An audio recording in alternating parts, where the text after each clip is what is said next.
ఐశ్వర్యమును బట్టి మాకు అనుగ్రహించిన రక్షణను బట్టి మీకు స్తోత్రములు. మీ కృపలో కనికరించి మన నిన్నటి దినం ఈ దినం ప్రభువా, ఈ స్థలంలో మీరు జరిగిస్తున్నటువంటి పరిచర్ని బట్టి మీకు స్తోత్రములు. ఇంతవరకు నాయనా మీ దాసుని మీ కృప చేత బలపరిచి మీరు మాతో మాట్లాడినందుకు స్తోత్రం చెల్లిస్తున్నాం. మా ప్రభువా, మరొక సహోదరుడు మీ పక్షంగా నిలవబడిపోతుండగా మీ కృప చేత బలపరచండి, మీ సిలువ చెంత మగుపరచండి. మీ దాసుని నోటిని మీ బోరగా వాడండి. చేరు వచ్చిన మాకందరికీ అవసరమైన ప్రభువా వాక్యమును మాకు అనుగ్రహించండి. మీ వాక్యమునైనా శ్రద్ధగా ఆలకించడానికి ప్రతి ఒక్కరిని సిద్ధపరచండి. అలాగేనైనా మీరు మాతో మాట్లాడుతూ ఉండగా అర్థం చేసుకోవడానికి కావలసిన జ్ఞానము తెచ్చండి. అనుసరించి నడుచుకొని మీరు అనుగ్రహింపదలిచిన ప్రతి ఆశీర్వాదం పొందడానికి కావలసిన మీ ఆత్మ సహాయము తెచ్చండి. మీ కృపగల హస్తాలకి అప్పగించుకుంటూ మీ ప్రియ కుమారుడు మా రక్షకుడైన యేసుక్రీస్తు ప్రభు నామమునే స్తోత్రం చెల్లించి ప్రార్థించి వేడుకొంచున్నాం తండ్రి, ఆమేన్. Thank you brother. మరి మన ప్రియుడు సిహెచ్ అశోక్ గారు మన మధ్య వస్తారు. వారు మనకు వర్తమానం అందిస్తారు.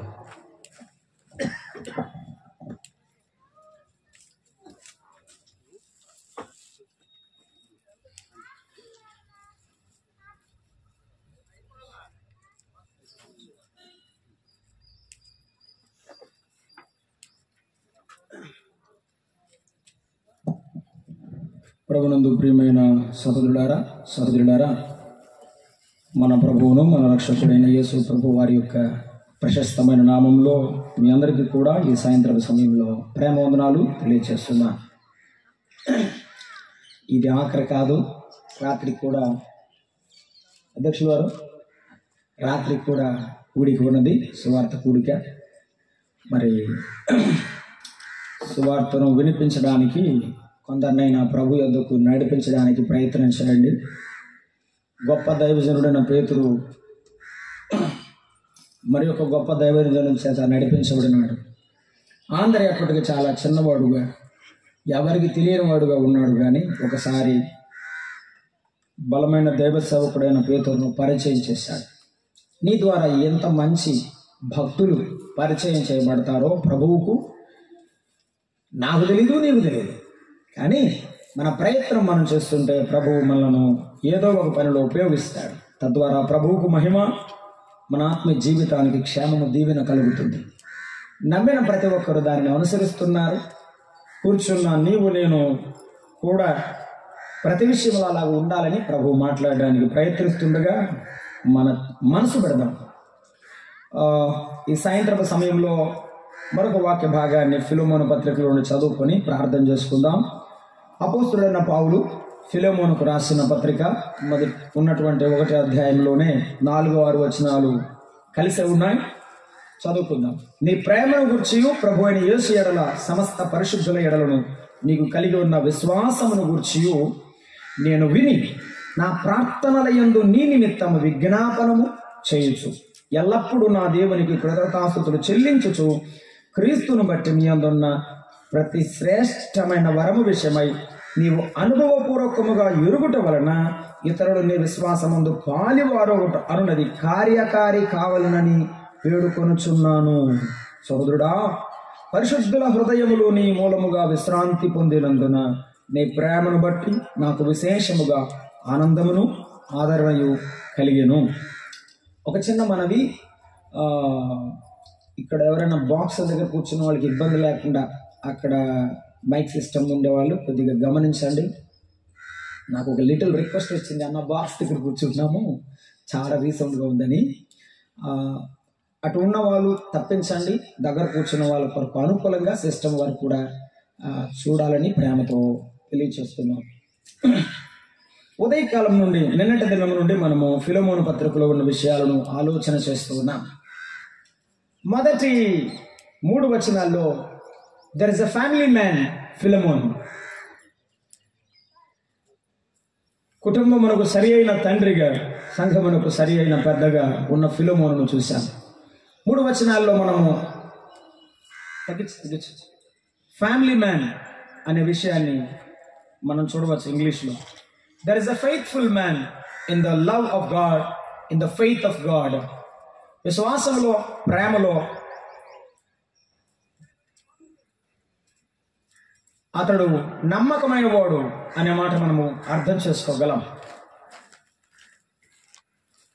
There is a fruitful man in the life of Philemon. ఫలభరితమైన వాడు అనే విషయాన్ని మనము ఆలోచన చేద్దాం. అతడు నిజమైన మాదిరికరమైన కుటుంబము కలవాడని, మాదిరికరమైన దైవజనుడు పౌలని మనం 3 వచనాల్లో ధ్యానించిన తరువాత పౌలు ఫిలమోనుడు ఎలాగో ప్రశంసిస్తున్నాడో 2 మాటల్లో మనం చదువుకున్నాం. ఆ 2 మాటలు ఏమిటంటే, అతడు ప్రేమ గలవాడు అని విన్నాడు. దాని గురించి ఫిలమోనుకు చెప్తున్నాడు, నీ ప్రేమను గురించి విన్నానయ్యా, నీవు చాలా ప్రేమ గలవాడవట, యేసుక్రీస్తు ప్రేమ చూపిస్తున్నావని ప్రశంసించాడు. నీ విశ్వాసమును గురించి కూడా నేను విన్నాను, నీవు చాలా గట్టి విశ్వాసం గలవాడవని నేను విన్నాను అని ప్రశంసను పొందినవాడు, దైవజనుడైన పౌలు ద్వారా ప్రశంసను పొందినవాడు ఫిలమోను. రెండవది ఈజ్ అ ఫ్రూట్ఫుల్ మ్యాన్, ఫలభరితమైన వాడు అనే మాట ఎందుకు చెప్తున్నాడంటే, చాలా మంది దేవుని నమ్ముకున్న పిల్లలు ఫలభరితమైన వారుగా, దేవుని కొరకు ఫలించేవారుగా, దేవుని సేవలో ఎదగాల్సిన వారుగా, ఉండవలసిన వారుగా ఉన్నారు. దేవుని యొక్క కోరిక అదే, ప్రతి ఒక్కరూ ఎదగాలి అని. ఫిలమోను ఎలా ఫలభరితమైన వాడు, ఎందుకు ఫలభరితమైన వాడుగా, ఏ లక్షణాలు ఉండడం ద్వారా అతడు ఫలించిన వాడు, అభివృద్ధి చెందినవాడు అని చెప్పగలుగుతున్నాము అంటే, బైబిల్ గ్రంథంలో రాయబడినట్టుగానే మనకు కూడా అటువంటిది అవసరమని ప్రభువు మాట్లాడుతున్నాడు.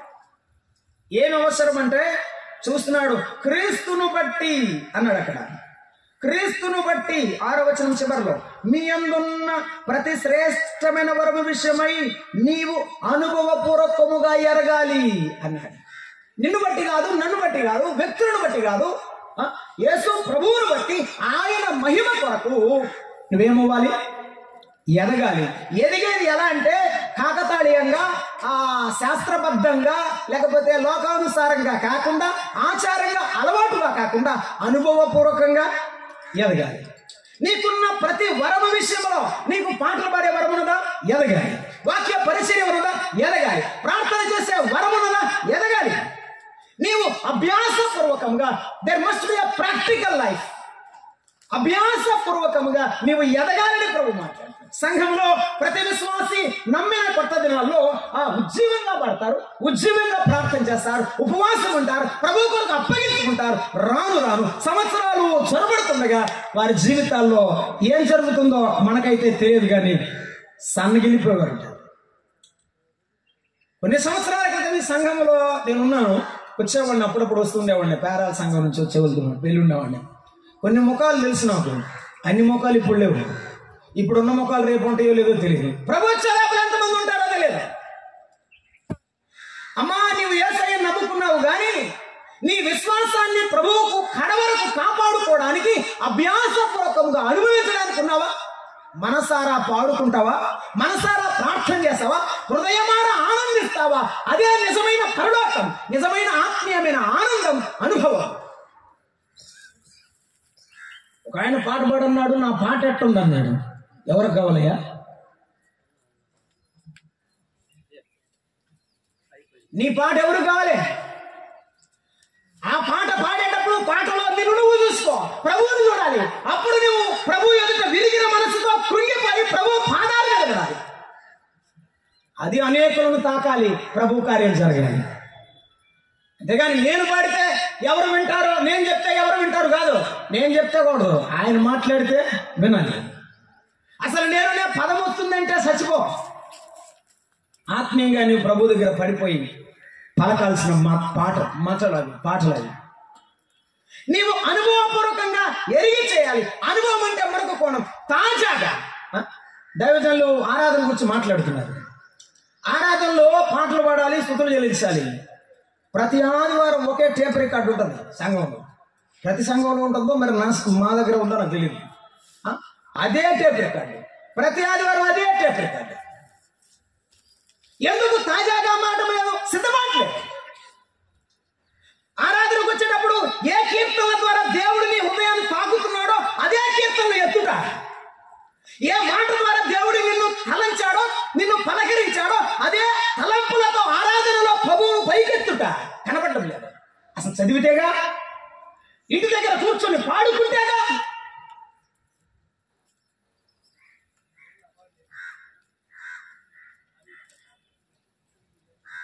ఏ మోసా ఒక పాట తీయరా అన్నాడు. నేను వెళ్ళి కుటుంబాన్ని ఏదన్నా ఏదన్నా ఏదన్నా అంటే గబకన పాట తీశాడు. పరదేశంలో పీలారని పడాడు. అది పుట్టినరోజు పాట.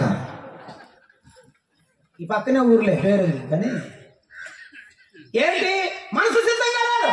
నువ్వు ప్రార్థనకు వచ్చావు, సందర్భం తెలియదు. There must be a contextual song and message. ఎందుకు మాట్లాడతావో తెలియదు, ఏం పాడతావో తెలియదు. రాగం బాగుంది అంటావు, రాగం బాగానే ఉంది, తాళం బాగానే ఉంది, అసలు ఆ పాటే బాగుంది.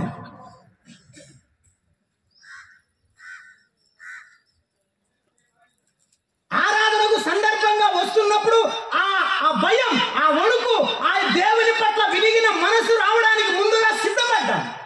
అదే అనుభవం, ఆరాధనలో అనుభవం. నీ జీవితంలో అనుభవం అలాగే వస్తుంది. తాజాగా రావాలంటే ప్రభు దగ్గర తీసుకొని రావడం, కొత్తదిగా కనిపించాలంటే ప్రభు దగ్గర తీసుకురావడం. ఓ ఫిలమోను, నీ మాటలు నీ జీవితం చిలక పలుకులు వంటివి కాకూడదు. తిమోతికి రాసిన మొదటి పత్రిక 4వ అధ్యాయం 15వ వచనం చదువుకుంటున్నాం చూడండి. తిమోతికి రాసిన మొదటి పత్రిక 4వ అధ్యాయము 15వ వచనాన్ని చదువుకుంటున్నాము. 4వ అధ్యాయం 15వ వచనాన్ని చదువుతున్నాము. నీ అభివృద్ధి అందరికి తేటగా కనబడనిమ్ము. ఏం చేయాలి? నీవు ఎదుగుతున్న సంగతి, అనుభవపూర్వకంగా ఎదుగుతున్న సంగతి ఎవరికి తెలియాలి? అందరికి తెలియాలి. అయ్యా అందరు బాడి, నువ్వు పాడయ్యా ఒక పాట, నువ్వు పాట పాడితే అది ఎందుకో మనసును తాకినట్టు ఉంటుంది. అయ్యా అయ్యయ్యా నువ్వు 2 మాటలన్నా చెప్పయ్యా, దేవుడు ఎందుకో నాతో మాట్లాడినట్టుంది అంటారా? అలాగైతే నువ్వు మోకాళ్ళ మీద ఉండి వస్తున్నావు అని అర్థం. నీవు దేవునితో అనుభవించి ఆనందిస్తున్నావని అర్థం. నీవు దేవునిలో అంత సంతుష్టికి సహితమైన భక్తి జీవితం ఉన్నదని అర్థం. నీవు ఎదుగుతున్నావని అర్థం, అనుభవపూర్వకంగా ఉన్నావని అర్థం. నేను ఒక చిన్న ఉదాహరణ బైబిల్లో చెప్తాను. ఎలా ఎదుగుట మనకు కనబడుతుందో. అపోస్తల కార్యముల గ్రంథం 16వ అధ్యాయంలో లుస్త్రలో, ఈకొనియలో దేవుని సేవ చేయడానికి సువార్తకు బయలుదేరినాడు పౌలుకు ఒక యవనస్తుడు కనపడ్డాడు. అతడి పేరు తిమోతి. అక్కడ తిమోతి అని ఒక శిష్యుడు ఉండెను అని రాయబడి ఉంది. నమ్ముకున్న దినాల్లో దేవుని కొరకు నమ్మకంగా ఉంటే ఇతడు శిష్యుడు అని పిలిచారు.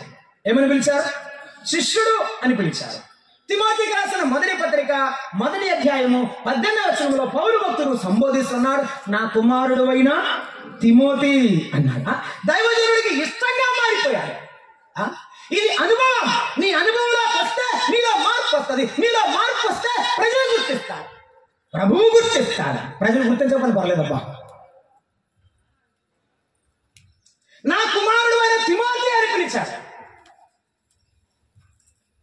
ఫిలిప్పీ పత్రిక 2వ అధ్యాయం 22వ వచనం అన్నాడు, అతడు తండ్రికి తన కుమారుడు ఎలాగూ సేవ చేసానో నాకు కూడా అలాగే సేవ చేసి, నాకు కొడుకయ్యా, ఆయన దేవుని సేవకుడు. శిష్యుడు కుమారుడయ్యాడు, కుమారుడు సేవకుడయ్యాడు. 1 తిమోతి పత్రిక 6:11 అంటాడు, దైవజనుడా నీవైతే వీటిని విసర్జించము. ఈ సేవకుడు ఏమని పిలువబడ్డాడు? దైవజనుడు. ఇది అనుభవం. నా జీవితంలో, నీ జీవితంలో అనుభవం. 25 ఏళ్ళైనా, 30 ఏళ్ళైనా, 20 ఏళ్ళైనా కింద పడతా పైకి పడతా లేస్తున్నావు కానీ ఇంకా ఎదగడం లేదు. ఇంకా ప్రభు దగ్గర ఆ బలాన్ని పొందడం లేదు. ఓ ఫిలోమోను, నువ్వు ప్రేమించవడం నాకు తెలుసు, నీలో విశ్వాసం ఉందని నాకు తెలుసు, కానీ అది ఇంకా అభివృద్ధి అవ్వాలంటే నీ అనుభవంలోనికి రావాలి. మరొక మాట, అభివృద్ధి అవ్వడానికి అనుభవం పూర్వకంగా అనుభవించాలి. రెండవది, నీలో ఉన్న విశ్వాసము ఇతరులలో ఆ మాట చదువుతారా? ఫిలోమోను పత్రిక 6వ వచనం. 6వ వచనం 2వ భాగంలో మనం చూస్తాం అన్నమాట. 6వ వచనం చదువుతారా? ఆ క్రీస్తును బట్టి నీవున్న ప్రతి శ్రేష్టమైన వారి విషయమై నీవు అనుభవపూర్వకంగా ఎరుగుట వలన ఎరగాలి, ఇతరులు నీ విశ్వాసమందు పాలివారు అనున్నది కార్యకారి కావలను. ఆ మాట గుర్తుపెట్టుకో. నీలో ఉన్న విశ్వాసము ఇతరులలో ఏం చేయాలి? కార్యం జరిగించాలి. అదే అనుభవం. నీలో ఉన్న విశ్వాసం నీ జీవితాన్ని చూసిన వారు అదే విశ్వాసం, ఆహా యేసుప్రభు ఇటువంటి వాడా, యేసుప్రభు దేవుడు అంటే ఇంత గొప్ప దేవుడా, వీరిలో చేసిన వాడు నాలో కూడా చేయగలడని నీలో ఉన్న విశ్వాసం ఇతరులో కార్యాభివృద్ధి జరిగింది. అలా అవ్వాలయ్యా ఫిలోమోను, అలా అవ్వాలి. నీ ప్రేమ నాకు తెలుసు, నీ విశ్వాసం నాకు తెలుసు. అయితే నీవు అనుభవపూర్వకంగా ఏం చేయాలంటే నీలో ఉన్న విశ్వాసం నీ చుట్టూ ఉన్న వారిలో నా మీద కలిగేటట్టుగా నేను బ్రతుకుండాలి అన్నాడు. అర్థమైందా? నాకు ఇంతకంటే చెప్పడం తెలియదు కదా. నిన్ను చూసి యేసయ్యను చూడాలి, నీ అభివృద్ధి చూసి ఆయన వలె మారిపోవడం తెలియాలి, నిన్ను చూసి నన్ను చూసి అలాగూ తెలియాలి. ఇతరులు ఆ అవిశ్వాసాన్ని కలిగి ఉండాలి. రాజుల మొదటి గ్రంథం 19వ అధ్యాయం 19వ వచనంలో 21వ వచనం భాగము మనం చదువుతున్నప్పుడు 12 అరకల ఎడ్లను దున్నుచున్న యవనుడు ఉన్నాడు ఆ పొలములో. అక్కడకు వెళ్ళి ఏలియా దైవజనుడు ఏమన్నాడు? 19వ అధ్యాయం 19వ వచనం రాజుల మొదటి గ్రంథంలో 19వ అధ్యాయము 19వ వచనంలో, పోయిన తరువాత అతనికి షాపాతు కుమారుడైన ఎలీషా కనబడిన 12 ఎడ్ల అరకల చేత దుఃఖించుచు 12 వరకు తాను తోలుచుండెను. అంటే వ్యవసాయం మెండుగా ఉన్నవాడు, స్థిరపడినవాడు, ధనవంతుడు. అతని దగ్గరికి వెళ్ళి పిలిచాడు దేవుడు. ఏలియా ద్వారా, దైవజనుడి ద్వారా దేవుడు పిలిచాడు. పిలిచి ఏం జరిగింది? చేరబోయి వేయగా అతడు ఎడ్లను విడిచి ఏలియా వెంట పరిగెత్తెను. ఏం చెప్పాడు?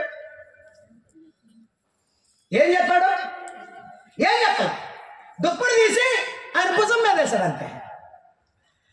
ఆ ఎడ్లు విడిచిపెట్టి, ఆ వ్యవసాయం వదిలిపెట్టి ఏలియా వెంబడి పరిగెత్తుకొని వెళ్ళాడు. ఎందుకో తెలుసా?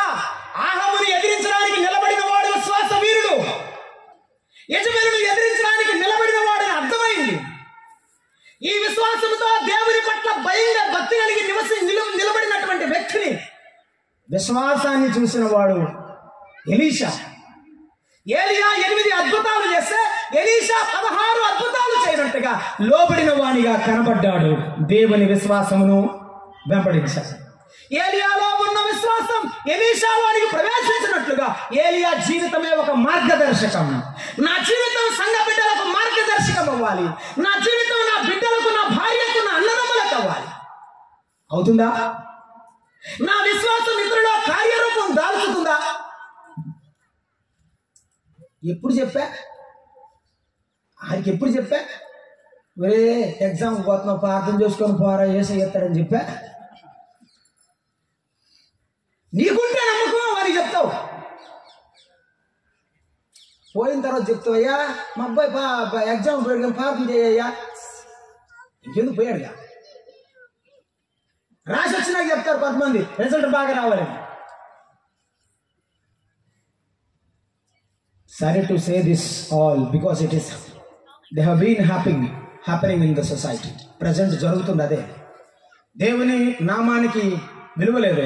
విశ్వాసం మనుషుల్లో నేను వచ్చినప్పుడు కనుగొందున అనే ప్రభువు మాట స్పష్టంగా కనబడుతున్నట్టుగా అర్థమవుతుంది. కార్యకారి కావడం లేదు. ఏలియా విశ్వాసం ఎలీషాలో కనబడింది కాబట్టి వెంబడించాడు. షడ్రకు మేషక అబేద్నెగోలు ఆ యొక్క రాజు నిలబడి, ఓ చక్రవర్తి, ఓ మహారాజా, నీవు అగ్నిగుండములో వేసినా సరే మేమేం బాధపడం.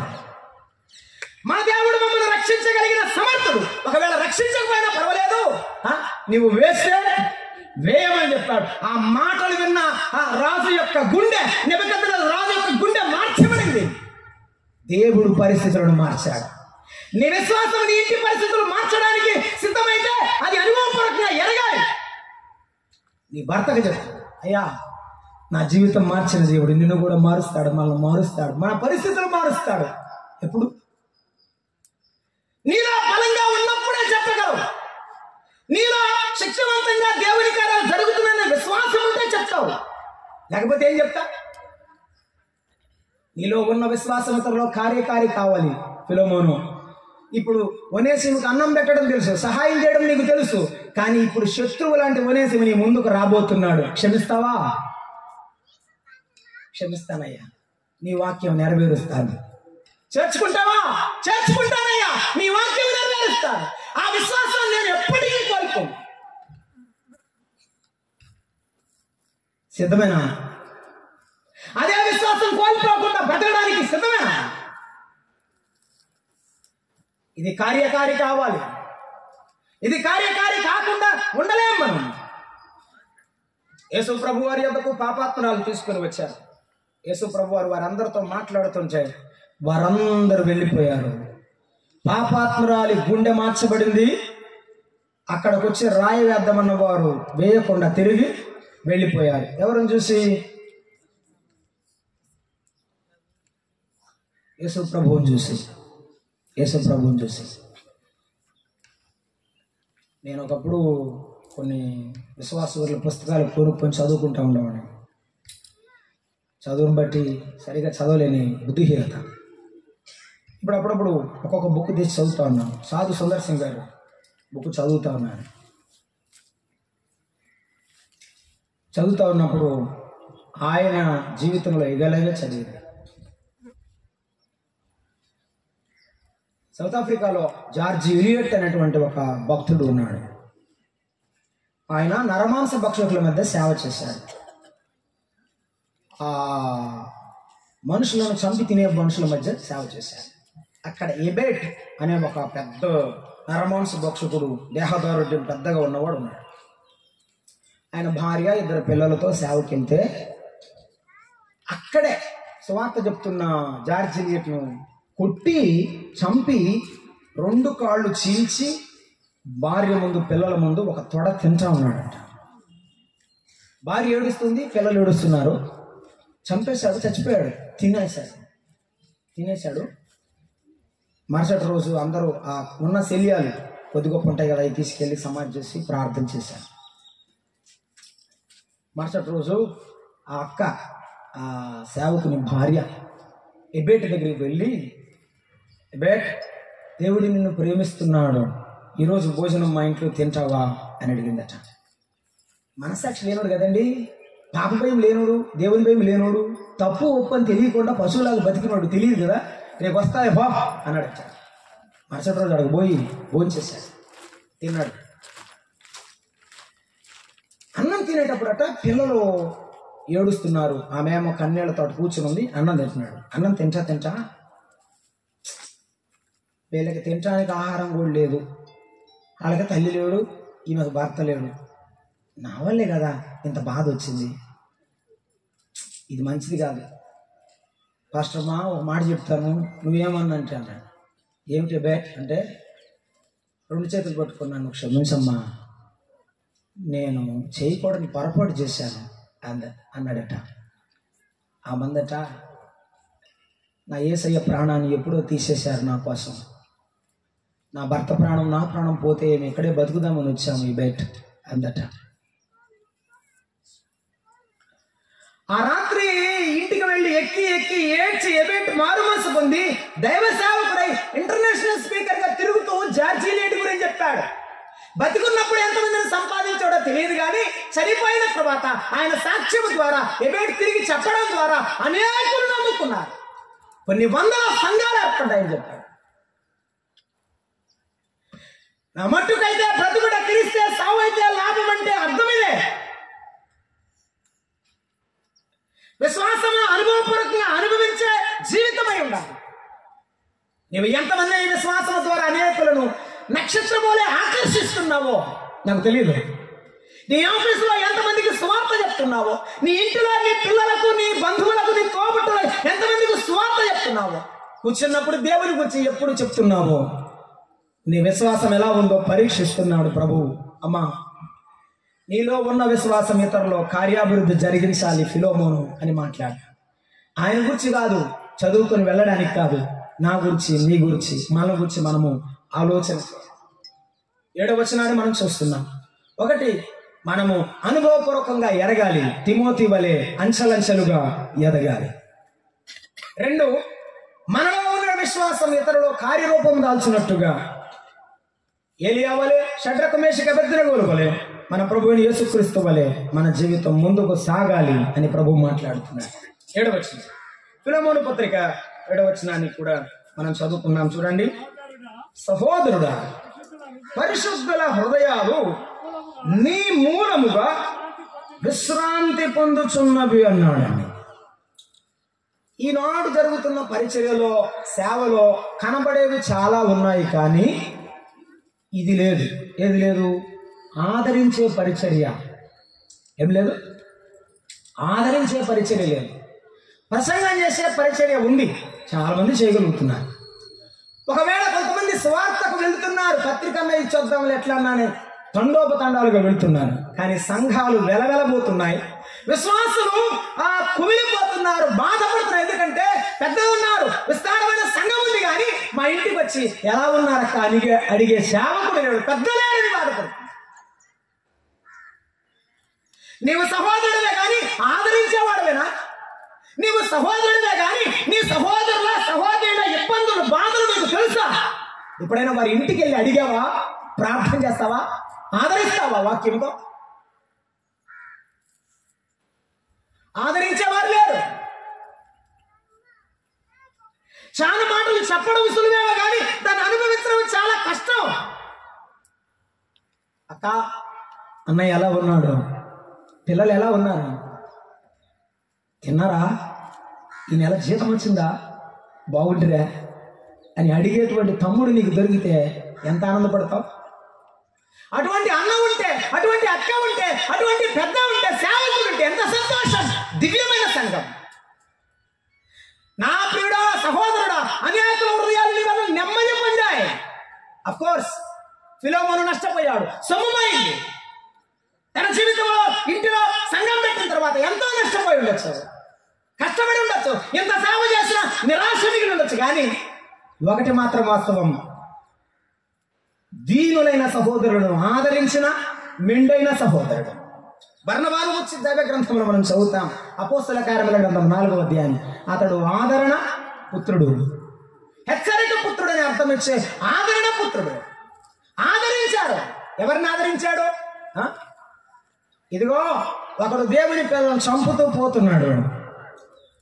దమస్కు మార్గంలో మార్చబడినటువంటి ఆ సౌలు పౌలుగా మార్చబడగా ఆ సౌలును నమ్మిన వారెవరు లేరు. కానీ అంటాడు, నా సహోదరుని సౌలును నేను నమ్ముతాను. సహోదరా, మన సంఘం ఉందిరా, నేను చెప్తానురా, ఎవరు నమ్మకపోతే నేను చెప్తాను, నా మాట వింటారు. నీకు మంచి పేరు పలుకుబడి ఉంటే ఎవరినైనా అనామకులను పరిచయం చేస్తావా? మా మేనమామ వేలు విడిచిన మేనమామ కొడుకున్నాడు, వాళ్ళ అబ్బాయి దిల్బాటర్ బాయ్.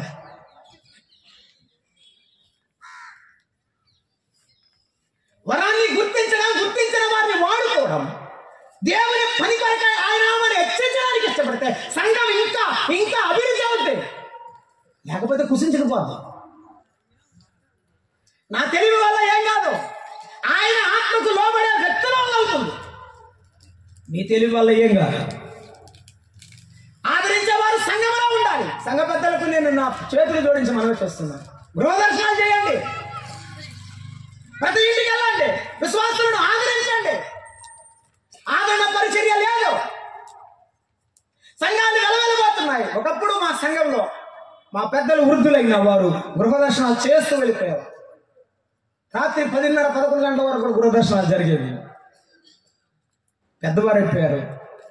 ఒకవేళ వారికి ఆరోగ్యం సహకరించట్లేదేమో, యవనస్తులు నీవేగా అంకులు వెళ్దాం అంకులు, ఈ పూట కొన్నింటికి వెళ్దాం అంకులు, అక్క వాళ్ళని చూసేద్దాం అంకులు ఎట్టున్నారో, ఆదివారం వస్తే వందనాలు చెప్తున్నా కానీ ఇంటికి పోయి పలకరించడం లేదు. వారిని ఆదరించేవారు యేసయ్య ఆదరణ ఎవరిలో చూడలేకపోతున్నారు. ఒక అక్క నిన్న నా దగ్గరికి వచ్చి, నాకెవరు లేరు, నేను దిక్కులేని దాన్ని తమ్ముడు అంటే, నేను అన్నాను, ఈ తమ్ముడు బతికున్నంత కాలం నీకోసం ప్రార్థన చేస్తాడు, నీకు ఒక తమ్ముడు ఉన్నాడు గుర్తుపెట్టుకో అంటే ఎక్కి ఏడుస్తాను. అనేకులను ఆదరించడానికి నిన్ను బతికించాడు, నన్ను కూడా 2020లో బతికించాడు, లేకపోతే యాక్సిడెంట్లు ఎప్పుడో చచ్చిపోయాడు. మనం బతికున్నామంటే దేవుని పిల్లలను ఆదరించడానికి, వారిని వాక్యంతో బలపరచడానికి, ధైర్యపరచడానికి. నీవు దేవుని ప్రతినిధిని గుర్తుపెట్టుకో, నేను దేవుని ప్రతినిధిని ఎల్లప్పుడూ గుర్తుపెట్టుకోవాలి. ఇది మర్చిపోకూడదు. ఎందుకు మర్చిపోతున్నారో తెలియదు. ఫిలోమోను, నువ్వంటే నాకు సంతోషం, నీ ప్రేమ వలన నాకు ఆదరణ. ఎందుకంటే అనేకుల హృదయాలు నీ ప్రేమ వలన ఆదరణ పొందాయి. ఎంతమందిని ఆదరిస్తావు? ఎంతమందిని ఆదరిస్తావు? ఎంతమందిని చేరదీశావు? యేసయ్య ప్రభువు ఈవేళ మనతో మాట్లాడుతున్నాడు. యోసేపు తన అన్నదమ్ములను ఆదరించాడు. పౌలు తన అన్నదమ్ములు కాదు, యేసు ప్రభువు నమ్మిన అనేకులను ఆదరించాడు.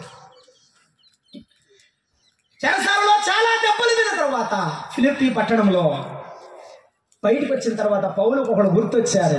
లూదియా ఇంట్లో ఉన్న సహోదరులు గుర్తొచ్చారు. అయ్యో, నేను వెళ్ళిపోతే మళ్ళీ వస్తానో రానో, ఒకసారి అన్నదమ్ములను చూసి వెళ్దాం.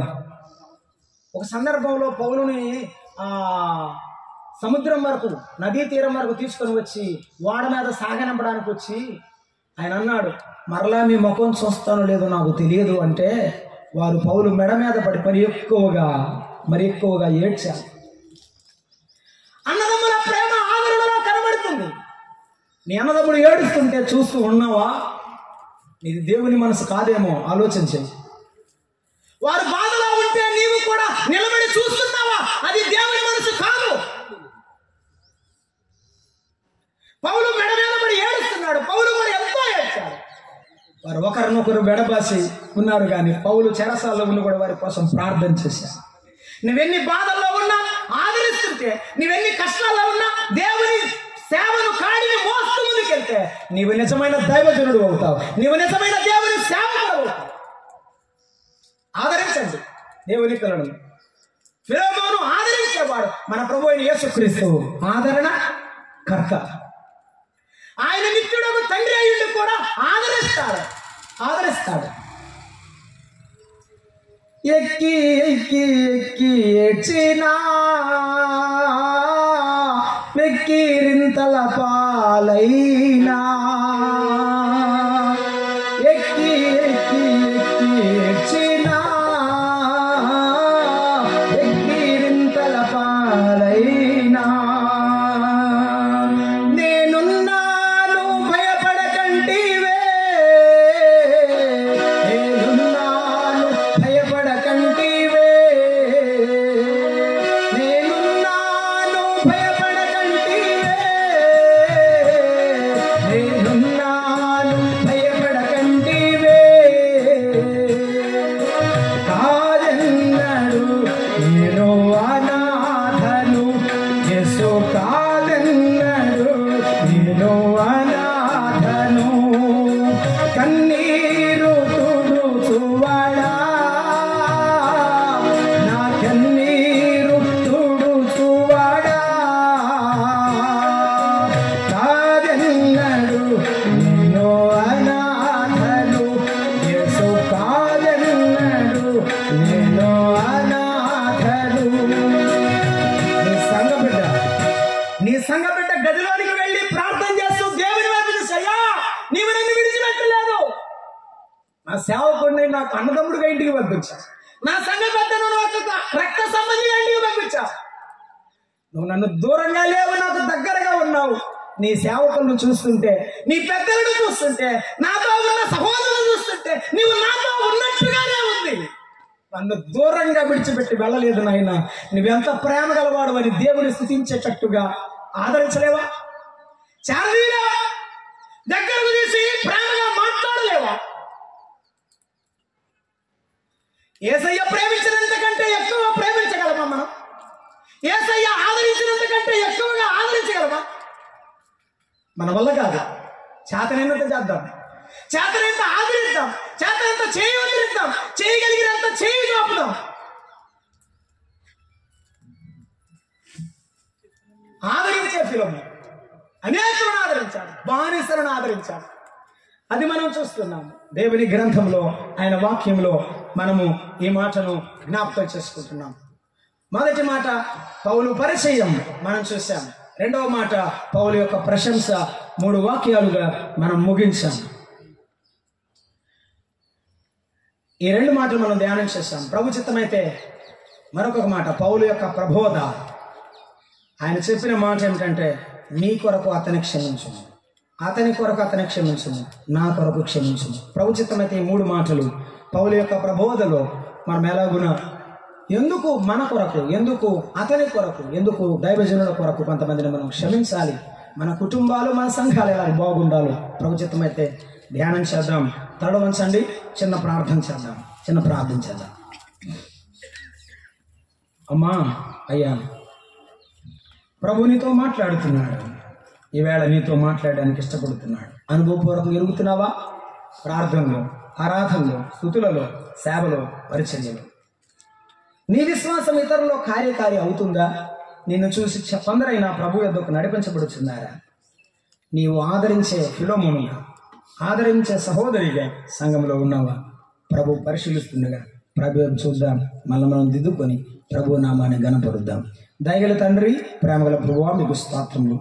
ఫిలోమోను పత్రికలో నుండి మీరు మా దృష్టికి తీసుకుని వచ్చిన మీ అమూల్యమైన సత్యాలకై స్తోత్రములు.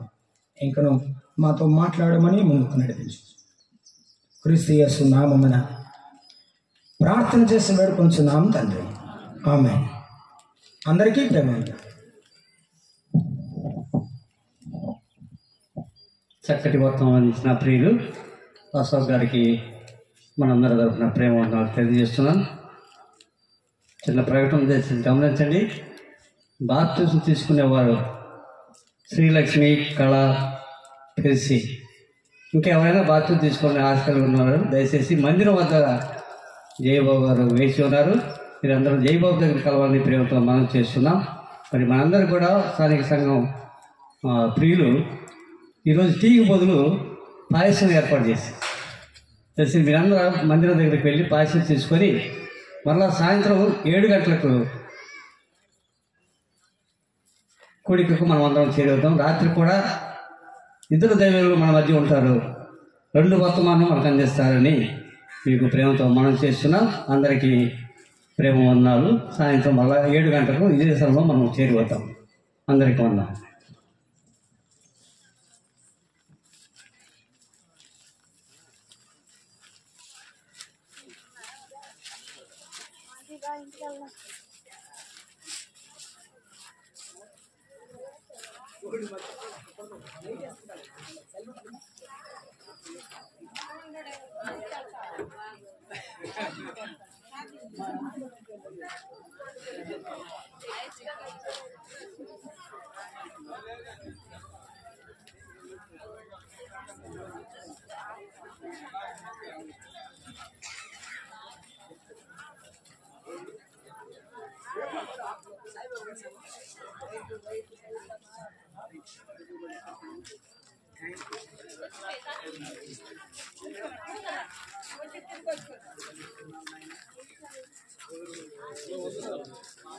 నీటి వద్దామని చూస్తే అది కనపడలేదు. అతను పోలీసు అతను అసలేదు అక్కడ దాకా వచ్చామండి. ఇసుకెత్తే వాళ్ళు చెప్పారు. అట్లా టైం ఏం చేస్తుందని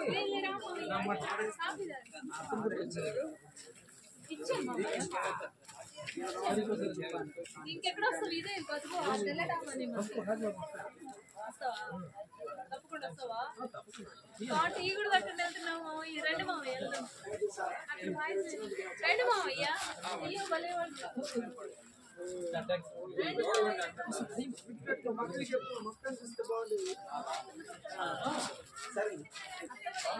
ఎడదాకొచ్చావు